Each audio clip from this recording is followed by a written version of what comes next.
Hey, can I eat this?" While organizing a package sent from my hometown, Samantha asked me. When I turned around, Samantha was holding an instant cup noodles in her hand. "Have you never tried it before?" I asked, somewhat incredulously. Samantha nodded deeply in response. "Really, there are people like that. You're like a living treasure." I said this with a hint of sarcasm. "What's that supposed to mean?" Samantha puffed up her cheeks, looking a bit angry. "Go ahead," I said, feeling a bit regretful for teasing her too much. Samantha, somewhat happily, put the kettle on. It was like watching a child trying to make instant cup noodles for the first time. She was intently reading the instructions. "All you need to do is add hot water and wait for 3 minutes." I wanted to say that, but I just watched her without saying anything. Wow, what is this? It's delicious. I never knew someone trying cup noodles for the first time in college would react like this. That's honestly what I thought. And I felt again how different the world Samantha and I lived in were. I met Samantha right after I entered college. During an orientation for new students, there was one woman who stood out. It wasn't her actions or words that made her stand out. It was her attire that was clearly different from the rest. Even I, who knew nothing about brands, could tell she was wearing something expensive. She seemed to be aware of standing out. In a group of acquaintances, she seemed a bit reserved. As the host urged us, students took their seats. I was startled, because that woman was sitting next to me. Coming from a local high school, I was the only one from my school to attend this university, so I had no one to talk to. I had nothing to do but check the pamphlet over and over. So, the conversation of the group the woman was in caught my attention without trying. "Samantha, why are you dressed like that? It's not like it's the entrance ceremony." That's how I learned the name of the woman next to me was Samantha. Samantha replied, "Well, it's an important event, so Mom told me to wear this." But still, a suit, and Calvin Klein at that, you could have dressed more casually. I listened to the woman's comments and thought she had a point. My connection with Samantha began in an unexpected way. Having been in the tennis club in middle and high school, I had decided to continue playing tennis in college. Samantha was also among the new members of the tennis club. Seeing her, I only thought, there's that woman. However, a chance to get closer to Samantha occurred during a welcome event for new students. As the event got more lively, first-year students started introducing themselves. The host called out names in order of the roster, and each called student introduced themselves in their own way. After a while, I noticed Samantha next to me becoming restless. I realized it was because her turn was coming up, having seen the roster beforehand. "My name is Samantha Johnson. Nice to meet you." Samantha spoke up to that point but then seemed at a loss for words. Unsatisfied with her soft voice, a senior student chimed in. "We can hear you." Samantha visibly flinched at that comment. It seemed she couldn't find the right words to say. The room fell silent, and everyone's eyes turned towards Samantha. She looked troubled. "I'm Justin Miller, from Nebraska. I'm a complete country bumpkin who doesn't know left from right. Nice to meet you." Though not called upon by the host, I suddenly introduced myself loudly. "No one's interested in a guy's introduction," a male senior jeered. Ignoring that, I attempted to continue my introduction. Then, the host, trying to control the situation, called the next freshman's name. "Thank you." As I sat down, Samantha, sitting beside me, whispered, "You're welcome," I replied, but it was this exchange that quickly brought us closer and led to us dating. It wasn't me who initiated it. It was Samantha. After a club activity, while cleaning up, Samantha approached me. I wanted to thank you for the other day." She wanted to thank me for the help I offered during the freshman welcome event. I had no reason to refuse, so I accepted her offer. I was surprised at where she took me. It turned out to be a French restaurant. Moreover, it seemed to have been featured in the Michelin Guide. Until then, I had never eaten such fancy food. I can't believe she's going this far to thank me for something so small. Who is she really? I wondered. But even I, nervous in my first high-end restaurant, was put at ease by Samantha's gentle demeanor. Her clear eyes, fair skin, and carefree smile made me feel captivated as the meal progressed. After that, we dined together many times. Samantha would take me to fancy places. I would take her to typical fast food restaurants. The level difference was a bit absurd, but at that time, it was a thrilling experience, exploring each other's unknown worlds, filled with lots of laughter and great fun.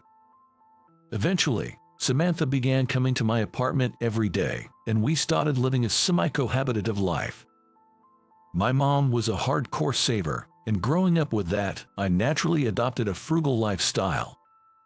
But living with Samantha, I keenly felt the differences in our family backgrounds. One time, "What are you doing? What does it look like? Cleaning. It feels good to do it every day, right?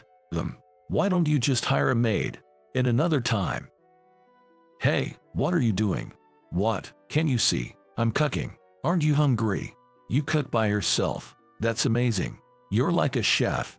No, it's pretty normal. But the surprises didn't stop there. Her approach to my birthday gifts, Christmas presents, anniversary dinners, and such were way beyond what I could imagine. The amount she spent. No matter how much I worked part-time, I couldn't match what she was doing. "You don't have to spend so much money." I once said that. "I'm doing this on my own accord, so Justin doesn't need to worry about it," Samantha always answered nonchalantly. "How about coming over to my place this Sunday? My dad wants to meet you." One day in our junior year of college, Samantha suddenly said this to me. I was taken aback. Meeting her father, what did that mean? I knew Samantha was the daughter of a local construction company president and that she had an older brother by 2 years. But I had never met her parents. As I had started to think about a future with Samantha, I saw this as a good opportunity to get to know her parents and agreed to visit her family home. The day I first visited Samantha's family home, I hesitated in front of the building. It was a far more magnificent mansion than I had imagined. "What are you planning to do from here?" Samantha's father, a stern-looking man, asked me that morning, sensing my nervousness. "I'm serious about continuing my relationship with Samantha." My voice was shaky as I replied, "No, what I want to know is not that. I want to know how you envision your future with Samantha." He probably wasn't fond of beating around the bush. Samantha's father asked me directly. "I plan to get a stable job, and once I'm settled, I hope to marry her in the future." Samantha looked surprised at first, then blushed and smiled at me. "I see, understood." Her father said nothing more after that. "You passed my dad's test, it seems," Samantha murmured on our way back from her home. I was puzzled, and she explained. "Dad brought out his favorite brandy, didn't he? He only drinks that on very special occasions. That he shared it with you means he's accepted you." Her words sobered me up completely. After graduating, I got a job at a public employment security office. Wanting to do something helpful for others, I consulted with seniors and career advisors before deciding. And in my 3rd year of working, I married Samantha. In hindsight, I suppose the root of all problems was my ignoring the obvious differences in our lifestyles. And it wasn't just with Samantha. I felt it with a wedding present from my father-in-law, too. That present was an apartment. Apparently, it was a property developed by my father-in-law's company, with the top floor of a 20-story building prepared for us. I repeatedly declined, saying it was beyond our means. However, my father-in-law told me, "You just need to become a person worthy of living in this apartment." I had no reply to that. Making the apartment in my father-in-law's name was the most I could resist. Samantha quit her job and became a homemaker. Though she worked at her father's company after graduating, I doubt she really did much there. As a homemaker, Samantha's lifestyle hardly changed from before our marriage. I made it a routine to call Samantha when leaving work. It was to encourage her to return home. Yet, she would return home around the same time as me. Often even later than I did. Every day, she comes home with her hands full of ready-made dishes. These aren't bought on the way home. She brings them from her parents' house. "Every day, you don't need to go that far. I once said that." Samantha replied casually. "But it's given to me, so it's okay. I'm not causing anyone any trouble." After several such exchanges, I stopped bringing up the topic of meals with Samantha. There was no sign she did any housework either.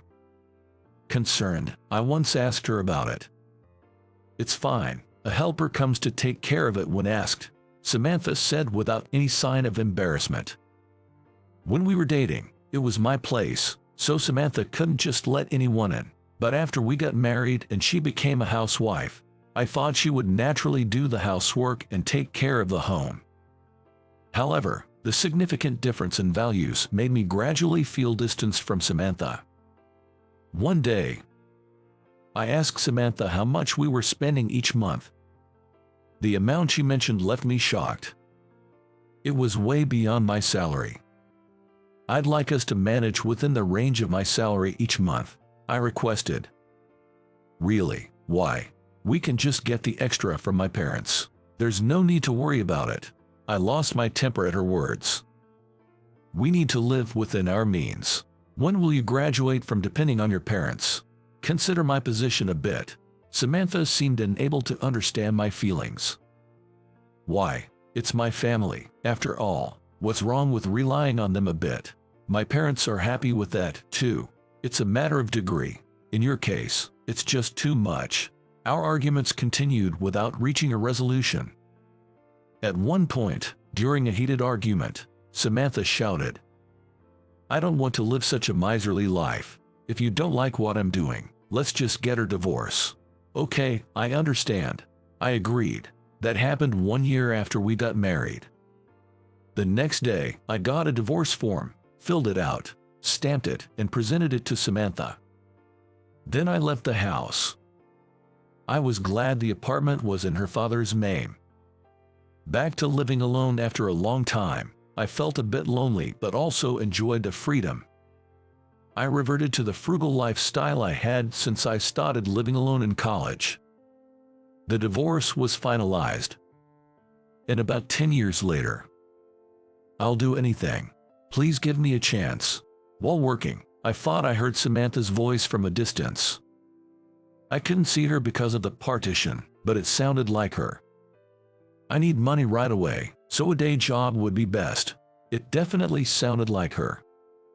"Excuse me for a moment," I told the client, pretending to have work, and stood up.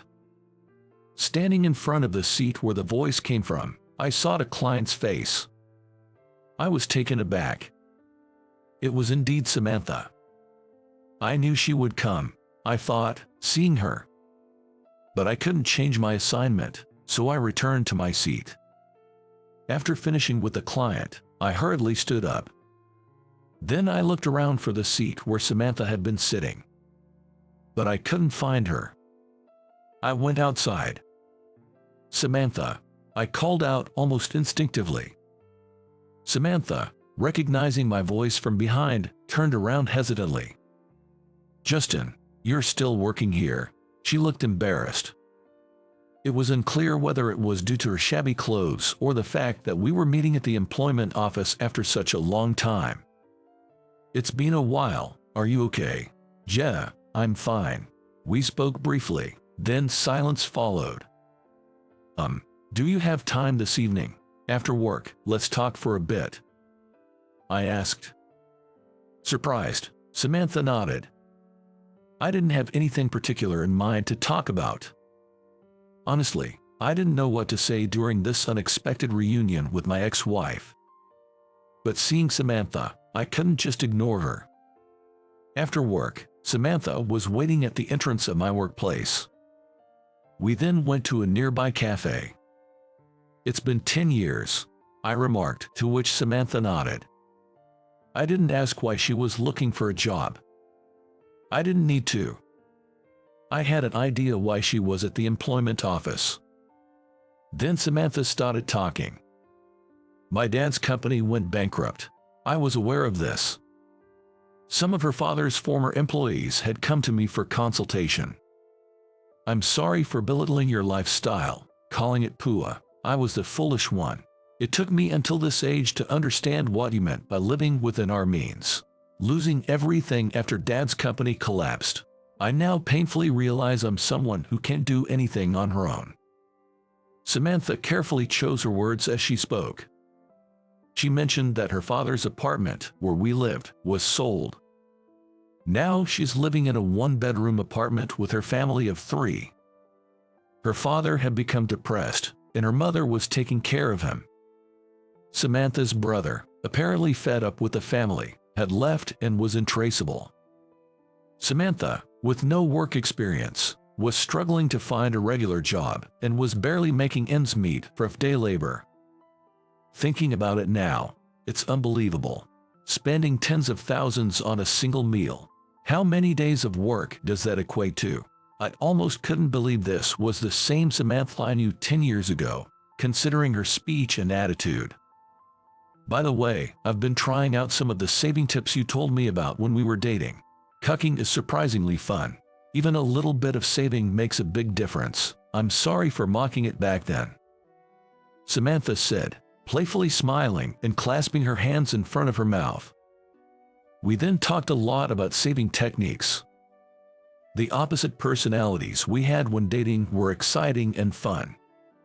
But spending time with her now, sharing similar values and thoughts, gave me a sense of comfort and happiness I hadn't felt before.